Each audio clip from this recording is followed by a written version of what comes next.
नमस्कार. Ashish Dattu YouTube channel मराठीमध्ये आपलं मनापासून स्वागत आहे. 26 जानेवारी 2026 नुकताच कर्तव्य पथावर दिल्ली येथे पार पडला आणि भारतीय तिरंगाचा इतिहास नेमका काय आहे, तिरंगा कसा तयार झाला, तिरंगाचे डिझाईन कोणी तयार केलं आणि स्वीकृती का तिरंग्याला मिळाली याची इत्थंभूत माहिती देणं हा आजचा व्हिडिओचा मुख्य विषय आहे. स्पर्धा परीक्षेची तयारी करणाऱ्या विद्यार्थ्यांसाठी अत्यंत उपयुक्त असा व्हिडिओ घेऊन मी तुमच्यासमोर आलेला आहे. चॅनलला जर नवीन आला असाल तर चॅनल लाईक करा, सबस्क्राईब करा आणि व्हिडिओ आवडला तर जास्तीत जास्त विद्यार्थ्यांपर्यंत शेअर करा. चला तर मग सुरुवात करूया आजच्या मुख्य व्हिडिओला. भारतीय तिरंगा ध्वज याबद्दल महत्त्वाची माहिती. तिरंगाचं डिझाईन स्वीकृती आणि कोणी डिझाईन केलेला तिरंगा आहे हा, तर पिंगली व्यंकय्या यांनी हा तिरंगा डिझाईन केलेला आहे. डिझाईनची स्वीकृती 22 जुलै 1947 रोजी झालेली होती. ध्वजाचे प्रमाण हे 3:2 प्रमाणे असते आणि हे प्रमाण बदलत नाही. रंग आणि त्याचे अर्थ नेमकं काय काय सांगतात, तर सर्वात पहिले रंग असतो केशरी, हे धैर्य आणि त्याग याचं प्रतीक असतं.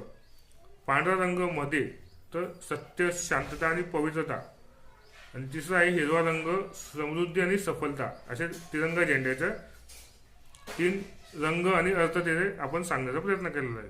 अशोक चक्र हे मध्ये असतं, ते सारनाथातील स्तंभ असतं, त्यात 24 आरे असतात. प्रगतीचे प्रतीक म्हणजे हे धम्मचक्र असतं. ध्वजसंहिता 2002 साली अंमलात आणली होती. ध्वजासाठी कापड हे खादी, सुती आणि रेशमी सुती कापड असतं. आता यंत्र व पॉलिस्टरच्या ध्वजाला देखील मान्यता देण्यात आलेली आहे. तर फडकविणे दिवसा किंवा उजेडात हे फडकवण्यात ध्वज येतो आणि आदर म्हणजे जमिनीवर किंवा पाण्यामध्ये ध्वज फेकून देता येत नाही. अशा रीतीने आज आपण भारतीय तिरंगा झेंड्याचे वैशिष्ट्य नेमकं काय आहे हे आपण आजच्या व्हिडिओच्या माध्यमातून जाणून घेतलं आहे. आपल्या चॅनलला जर तुम्ही नवीन आला असाल त्यांना लाईक करा, सबस्क्राईब करा, व्हिडिओ आवडला की असेल तर लोकांपर्यंत शेअर करा, जेणेकरून भारतीय तिरंगा नेमकं कसा तयार झाला आणि तो नेमकं कोणी तयार केला याच्याबद्दल इत्थंभूत माहिती देणारा हा व्हिडिओ आहे. चॅनलला नवीन आला असाल तर चॅनल लाईक करा आणि सबस्क्राईब करा. धन्यवाद.